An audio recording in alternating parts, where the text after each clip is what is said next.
Okay, here we go. Third lesson 4C on industry trends. It has three trends: voice, cars, and deep learning. It's relatively clear these are three important areas that the modern world is evolving, and this just has some details of those trends.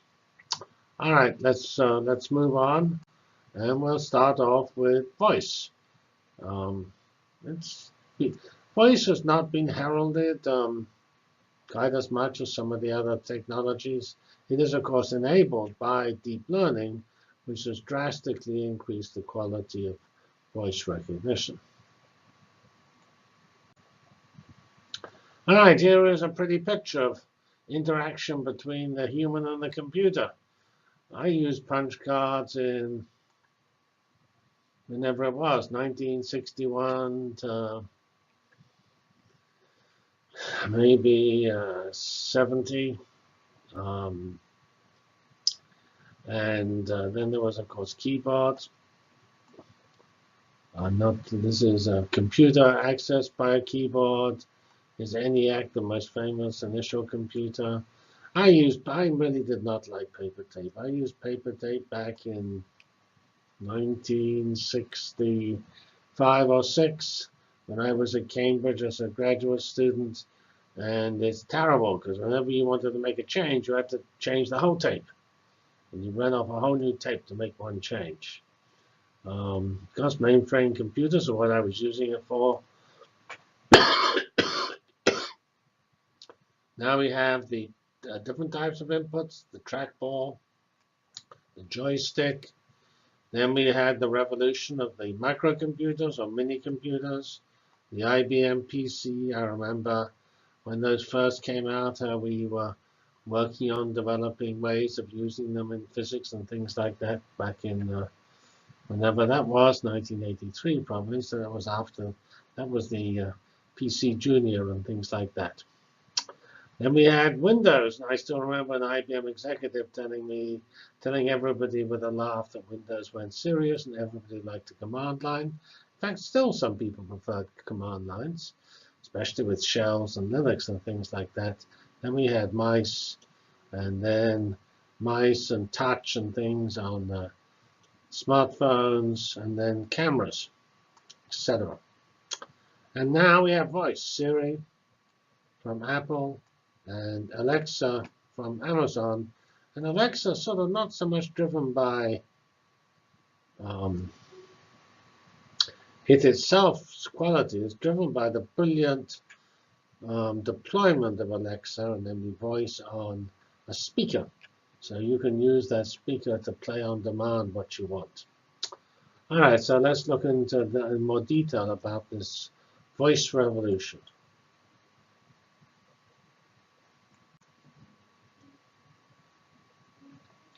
Well, here is the pretty obvious but very important reason to prefer voice. It's almost 4 times as fast as typing. Um, it's also hands-free and so on. It has one huge problem, which is not mentioned here. It's not so easy to use voice in open environments. So when you're sitting on a plane or sitting in a meeting and you're trying to get some work done, then you can't really use voice very easily. So it's, of course, keyboard free. It can be personalized to your voice and your context of life and things like that. And it is not hierarchical. It is random access because it's much more general. Requires just a microphone and a speaker. And possibly it's actually easier to implement than other forms of input, which require keyboards and things like that, and displays. Voice doesn't require a display. And you must have deep learning and natural language recognition. And that's what's enabled this to go so fast. Here is Andrew Ng, a wonderful, great person in the area of machine learning and related areas. He now she just, I think, left Baidu to set up his own company, again, another one of his own companies. He did set up, he was most initially known for setting up Coursera. Then he went ahead, the lab for Baidu in Silicon Valley, and now I think he's doing his own thing. Anyway, he is an incredible pioneer in machine learning, and he makes this important point that 95%, which is roughly where we are now, to 99% is an enormous gain. And because it is so good at 99% that you will always use it. And of course, you better not wait 10 seconds every time, so you have to have very good response. There's not much point in speaking at 150 words per minute if you actually speak 40 words before you get a result on the first one of them. Here is a detailed analysis of Cortana, which is Microsoft's version. It's sort of interesting. We mentioned Google and Microsoft so far, but according to this slide, there's some reason to believe that Cortana is actually the most advanced. It's one of these assistants like Siri and Google Assistant, and it actually isn't as good at contextual conversation in some ways because we believe Google has a better database. And Cortana exceeded humans, but I think they all do that now because they've now just reached this human level of 95% or so, which you need to do human compatible recognition.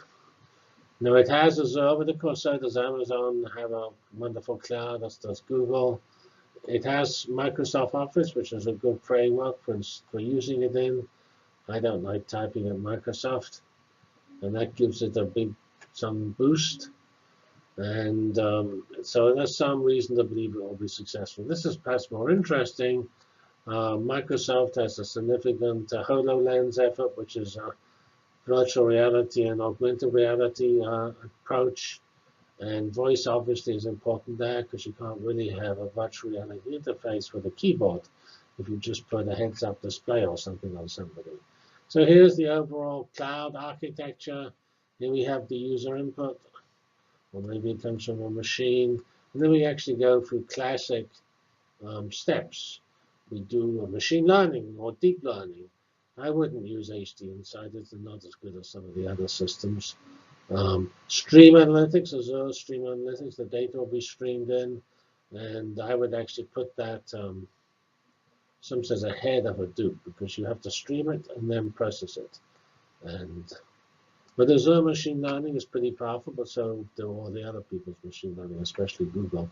Then you have these giant data stores, the data lake for Azure, or SQL data warehouse. These are large, multifaceted data stores. And then we have more sophisticated information management. Remember, it goes from data, which is sort of the raw stuff without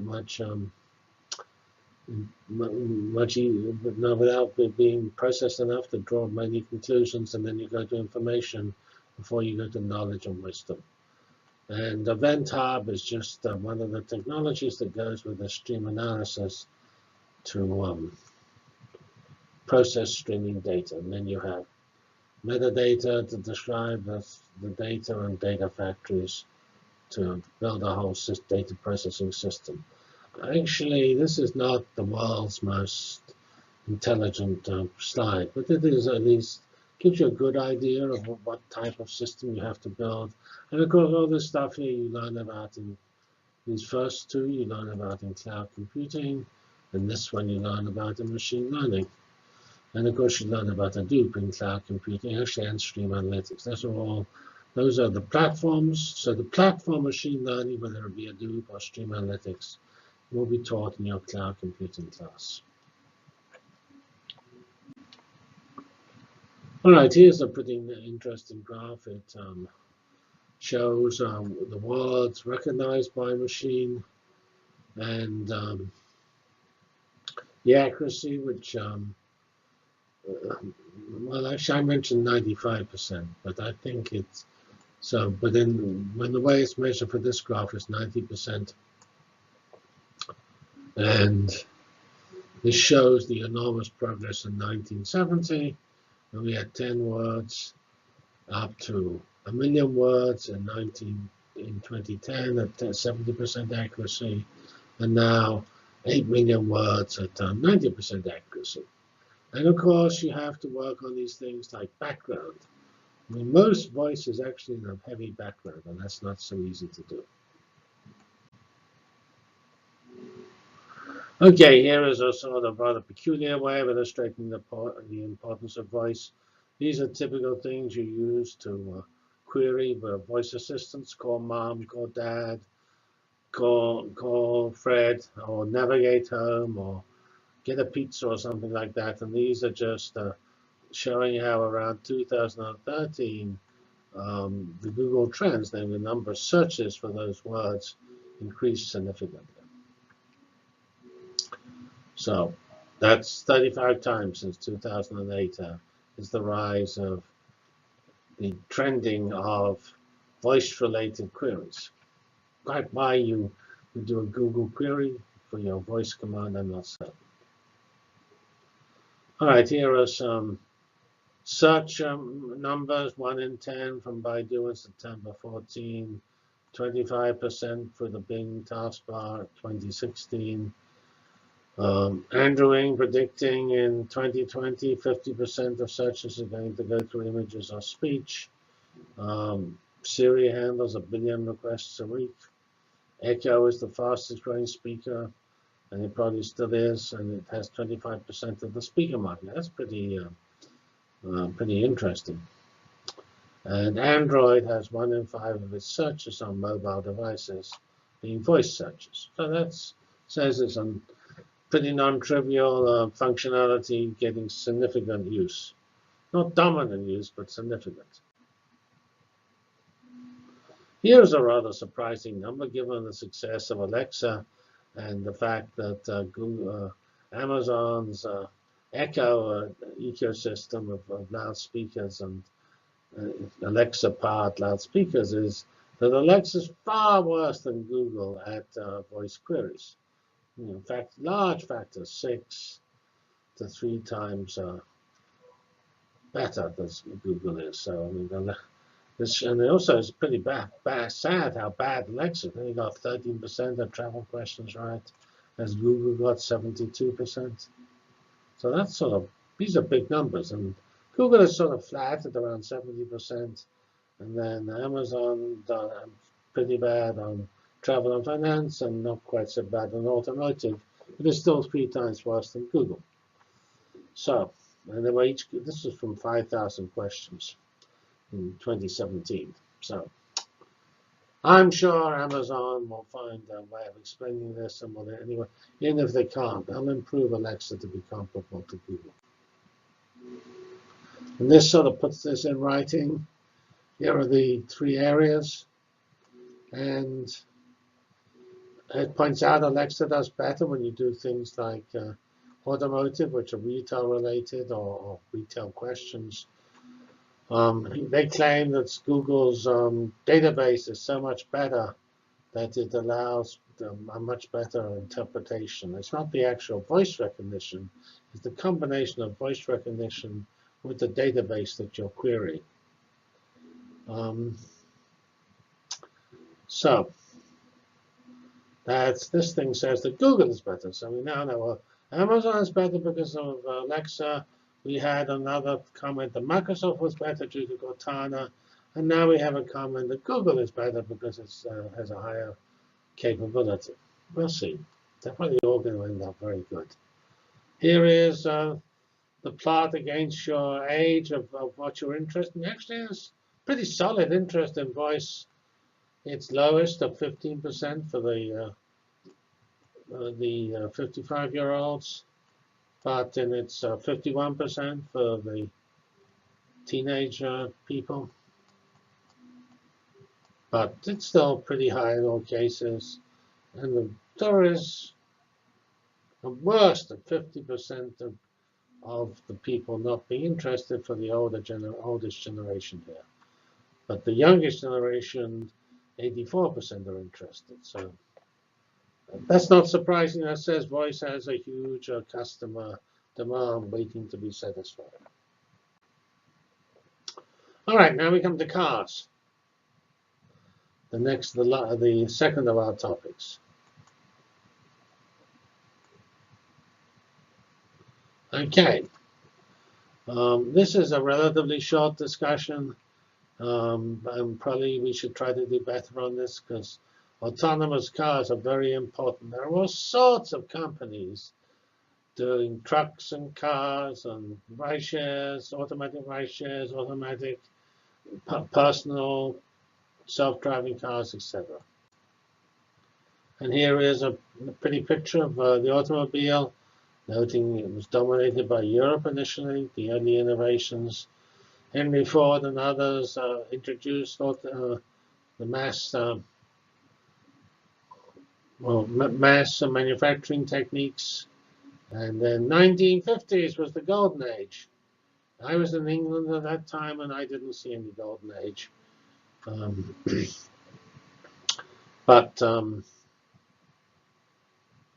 This is a nice number. 8 out of the 10 of the top 10 of the Fortune 500 were either oil or cars.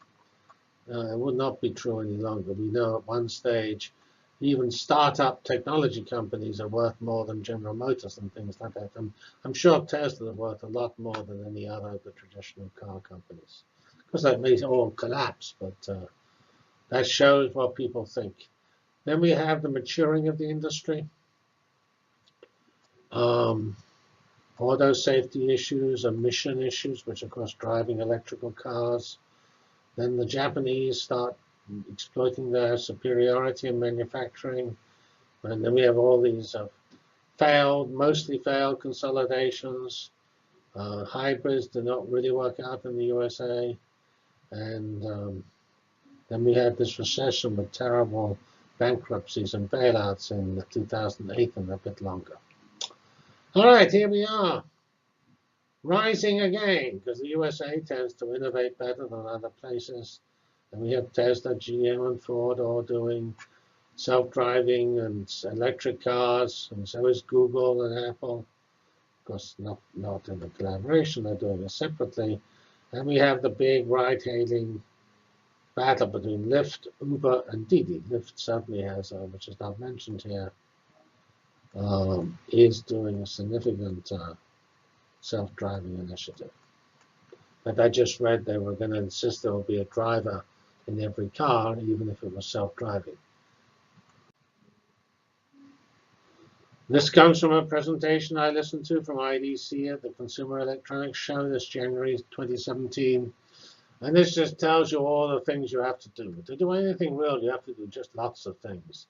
You need technology, which is hardware, software, services, and the connectivity. You have to have connected cars, and you have to connect people to themselves, etc. And of course, to the automobile industry, we know Tesla has a rather virtualized dealer network, pretty controversial, tries to be attacked by the traditional automotive industry. And we say the dealers obviously are not so happy if you remove them. And we have to have services after and before. And like I have to take my Tesla into Indianapolis, have anything you like done, but it's not so convenient. And then there are all these other services which are needed: safety insurance, diagnostics, monitoring of things, entertainment, purchasing, and payments. My Tesla, actually, I just was told to change the battery on my electronic key. My car barked at me and ordered me to change my battery. Then we have a lot of digital transportation efforts. They started, I think, in Shanghai with using digitally connected taxis and use them to monitor the overall situation on roads. And obviously, if you could, in fact, I see that the school district has some app to tell you where the buses are. Didn't work initially. So obviously, there's enormous possibilities to digitally report open parking spaces, criminal activities, and accidents, and so on. And there's also the dreadful regulation, which is at all possible levels and is guaranteed to make you do something. It's certainly guaranteed to stop you from doing things. Whether it actually enables you to do anything better is not so always obviously correct. All right, deep learning. Possibly the most spectacular of all the modern technologies is deep learning. It has a nifty name and some remarkable results. Okay, so this is a general comment on not just deep learning, but analytics, which is, if you like, machine learning, and is pointing out that for various types of data, over essentially half through 90% of that data remains to be properly processed. And these are 3 different areas: location-based data, maps, and, well, again, transportation, things that where the position in space really matters. Retail, Europe or US, manufacturing, smart machines, and 3D, driving 3D printers on demand and things like that. The European Public Center and the US healthcare. And these last few have rather poor use of digital technology and data analytics. Remember, the orange is the current use is being used, and the gray is still an opportunity.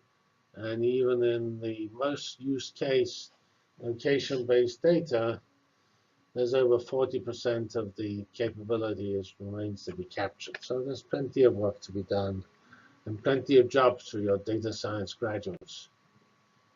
Here's a useful technical diagram. We have problem types, classification, prediction, generation.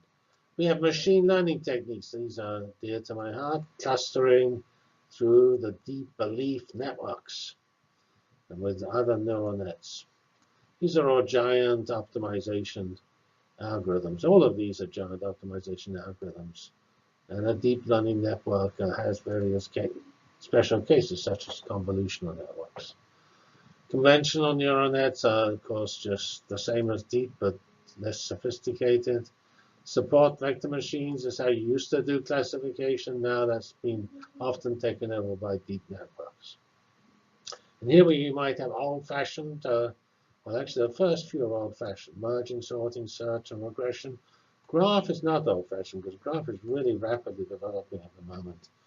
Because the old algorithms are so inefficient. Now, with large data, you need more efficient algorithms, and those are being developed.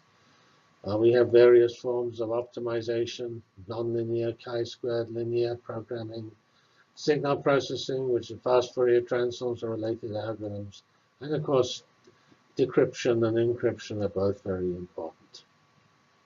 All right, and then we have these use cases: resource allocation, making predictions, applying your machine learning to data from engines as they fly across the Atlantic or the Pacific. Personalized information, that's personalized medicine.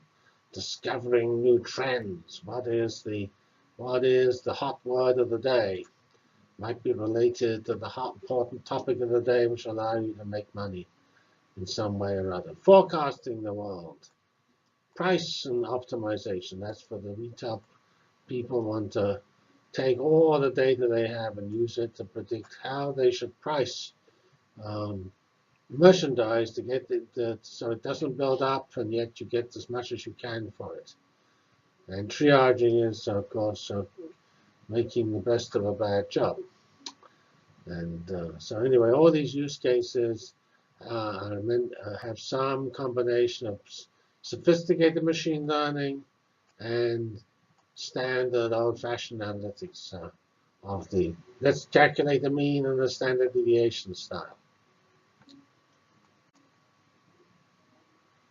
All right, so this comes from a very impressive McKinsey report on the age of analytics, competing in a data-driven world. Just came out. They had another report, very important for data science, which I actually is discussed in the jobs section of this presentation. And it explains how you can use deep learning to effectively do the jobs or help the jobs of various types of people. Often the embarrassment is that you might be able to take over the jobs of currently done by real people, like greeting customers. I'm sure our deep learning network can find the right words to say to our customers as they walk in through the door. And they can answer the questions about, at least some of the questions about about products and services. Of course, some are not answerable. All right, so that's, but the main thing is that this analysis anyway expects that somewhat more than a third of the capabilities needed in various areas are covered by deep learning. All right, here we have 20 groups of activities which are paid to people to pay to do at the moment, such as guiding work, documenting, monitoring, analyzing, so on, doing administrative issues. And there is got a pretty large amount of wages here. Here is the types of technologies you would use in your deep learning system. And here's the number of occupations, 191 occupations here involve guiding, directing, or motivating. 26 involve operating vehicles.